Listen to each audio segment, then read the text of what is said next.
Welcome to citizens pulse. నేను మీ రాజేష్.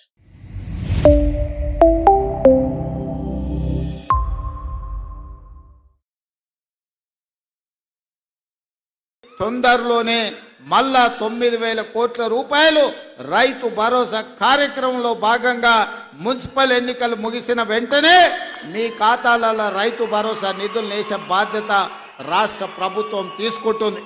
విన్నారు కదా రేవంత్ రెడ్డి గారి యొక్క మాటలు. అంటే రేవంత్ రెడ్డి గారు పదే పదే తెలంగాణ రైతాంగానికి దోకా ఇస్తున్నట్టుగా కనిపిస్తుంది. ఆయన అధికారంలోకి రాకముందు ఏ మాటలు చెప్పాడు, ఎప్పుడు రైతు బంద్ చేశాడు అందరికీ తెలుసు. తెలంగాణ సమాజం అందరికీ తెలుసు. ఇవాళ ఆయన డిసెంబర్ నెలలో ఇవ్వాల్సినటువంటి రైతు బంధు సంక్రాంతికి ఇస్తామని చెప్పి మోసం చేసింది కాంగ్రెస్ పార్టీ ప్రభుత్వం, రేవంత్ రెడ్డి సర్కార్. అయితే ఇప్పుడు మళ్ళీ మున్సిపల్ ఎన్నికల తర్వాత రైతు బంధు ఇస్తామని మరోసారి మోసపూరితమైనటువంటి మాటలు చెప్పాడు రేవంత్ రెడ్డి గారు అని అనటంలో ఎటువంటి సందేహం లేదు. ఎందుకంటే ఇంకా మున్సిపల్ ఎన్నికలు అయిపోయిన వెంటనే అన్నాడు. నాకు తెలిసి ఇంకా మున్సిపల్ ఎన్నికలు రేవంత్ రెడ్డి గారి దృష్టిలో ముగిసినాయో లేదో నాకైతే డౌట్. ఎందుకంటే రైతు బంధు బళ్ళ యాసంగి ఈ యొక్క సీజన్కు సంబంధించి రైతు భరోసా సాయం పైన ప్రభుత్వం నుంచి ఇంకా స్పష్టత రాలా. తాజాగా క్యాబినెట్ ముగిసింది. ఎందుకంటే సంక్రాంతి మున్సిపల్ ఎన్నికల తర్వాత ఇస్తామని సీఎం రేవంత్ రెడ్డి స్వయంగా చెప్పినప్పటికీ కూడా అటువంటి దాఖలాలు ఎక్కడా కనిపించట్లా. అంటే ఇప్పటి వరకు రైతుల అకౌంట్లో డబ్బులు అయితే జమ కాలేదు. మరి మంత్రివర్గ సమావేశంలో నిర్ణయం తీసుకుంటారు అనుకున్నారు, కానీ అటువంటి నిర్ణయం ఎక్కడ జరగలేదు. ఆ జాడ కూడా కనపడలా. ఆ దిశగా ఎలాంటి ప్రకటన చేయలేదు. చర్చ జరిగినట్టు కూడా ఎక్కడ బయట మీడియాలో కూడా చర్చ జరగట్లేదు. దీంతో ఇప్పుడు రైతు బంధు ఎప్పుడు వేస్తారు, అంటే రైతు భరోసా ఎప్పుడు వేస్తారు అన్నది ఇవాళ రైతులు ప్రశ్నిస్తున్నారు, ప్రజలు ప్రశ్నించుకుంటున్నారు. కానీ ఇవాళ నిజంగా జరుగుతున్నటువంటి పరిణామాలు చూసి ఆర్థికంగా తెలంగాణ రాష్ట్రం ఉన్నటువంటి పరిస్థితులు చూస్తుంటే ఇక రైతు భరోసా గోవిందా అన్నట్టుగానే కనిపిస్తుంది పరిస్థితి. ఎందుకంటే ఆల్మోస్ట్ భరోసా లేనట్లుగానే కనిపిస్తుంది. ఎందుకంటే విత్తనాలు నాటి నెల అయిపోయింది, ఇప్పటి వరకు ఎటువంటి సాయం కాంగ్రెస్ పార్టీ ప్రభుత్వం చేస్తుందనే విషయం తెలియట్లా. అంటే మున్సిపల్ ఎన్నికల వరకేమో గొప్పగా చెప్పుకున్నారు మేము చేసేస్తామని, కానీ ఎక్కడ చేసినటువంటి పరిస్థితి కనపట్ల.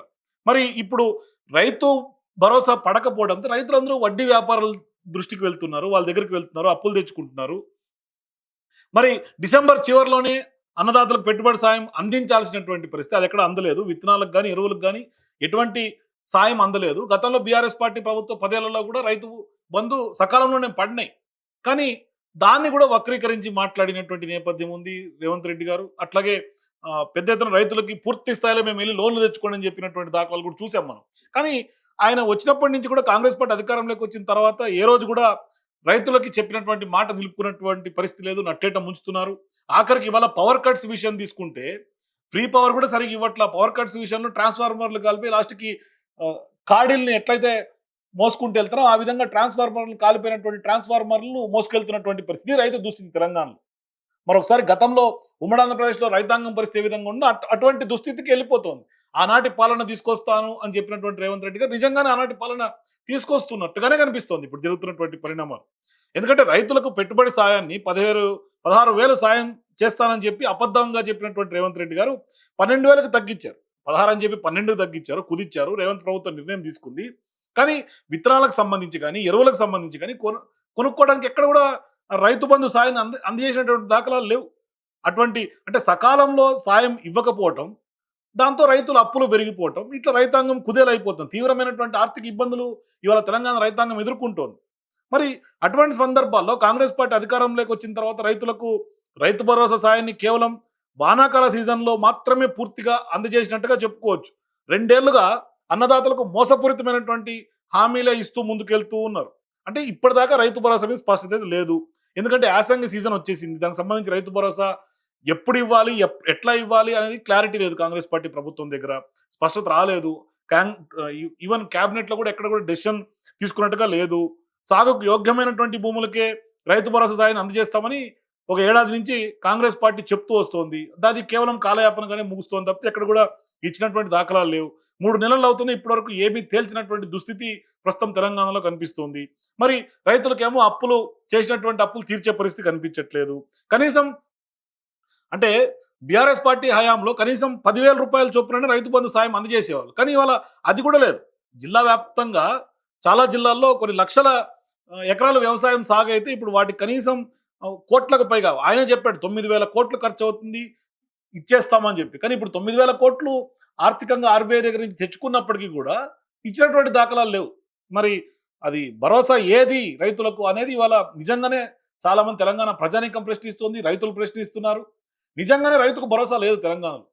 పండినటువంటి పంట గిట్టుబాటు లేదు, పండించేందుకు ఆర్థికంగా ప్రభుత్వం ఆదుకోనటువంటి పరిస్థితి, ఎరువులకు సంబంధించి కానీ లేదంటే యూరియాకు సంబంధించి కానీ అవి దిక్కు లేదు. ఇట్లా చెప్పుకుంటూ పోతే రైతాంగం సమస్యలు, రైతాంగం మొత్తం అంటే అగ్రికల్చర్ని పూర్తిగా నిర్లక్ష్యం చేశారు ఈ కాంగ్రెస్ పార్టీ ప్రభుత్వంలోని నిజంగా డౌట్ లేకుండా చెప్పొచ్చు. ఎందుకంటే గత బీఆర్ఎస్ పార్టీ 10 ఏళ్ల పాటు చూసుకుంటే పెద్ద ఎత్తున ఇరిగేషన్ ప్రాజెక్టులకు కానీ, మిషన్ కాకతీయ, మిషన్ భగీరథ ఇవన్నీ వ్యవసాయానికి ఊతంగా మారినాయి. గ్రౌండ్ లెవెల్ వాటర్ పెంచినాయి. ఇవాళ ప్యాడీ తెలంగాణ అగ్రగామిగా నిలిచినటువంటి నేపథ్యంలో ఇప్పుడు అగ్రగామి కాస్త చివరి నుంచి అగ్రగామి అయ్యే పరిస్థితికి వచ్చేస్తుంది రాను రాను. ఎందుకంటే సాగు చేసే భూములు తగ్గుతూ ఉన్నాయి రోజు రోజుకి. మరి ప్రభుత్వం నిర్లక్ష్యపు వైఖరితోటి స్పష్టంగా కనిపిస్తోంది. ఆయన గతంలో ఒకసారి రేవంత్ రెడ్డి గారు ఒక మాట అన్నారు. అంటే ప్రతిపక్షాలు పదే పదే రైతు బంధు ఇవ్వరు అన్నారు. ఎందుకు మేమేమన్నా ఆవారగాల దివానాగాల మేము ఎందుకు ఇవ్వం రైతు బంధు అన్నారు. మరి ఒకసారి ఆ బయట వినండి. కేసీఆర్ అంటున్నాడు కాంగ్రెస్ వస్తే రైతు బంధు బంద్ అవుతుందని. ఎందుకు బంద్ అవుతుందే? మేమేమన్నా దివానగాలమా? మాకేమన్నా ధమాక్ లేదా? చూసారు కదా రేవంత్ రెడ్డి గారు ఏమన్నారు. ఖచ్చితంగా నేను ఏమి అన్ను, రైతు బంధు పేరు చెప్పి పదే పదే ఎగ్గొడుతున్నటువంటి కాంగ్రెస్ పార్టీ ప్రభుత్వానికి, లేదంటే క్యాబినెట్ లో ఇటువంటి చర్చ లేకుండా రైతాంగాన్ని అంటేట ముంచినటువంటి కాంగ్రెస్ పార్టీ ప్రభుత్వానికి మీరు ఏమంటారో మీరే అనండి కామెంట్స్ రూపంలో. For more videos please watch citizens pulse.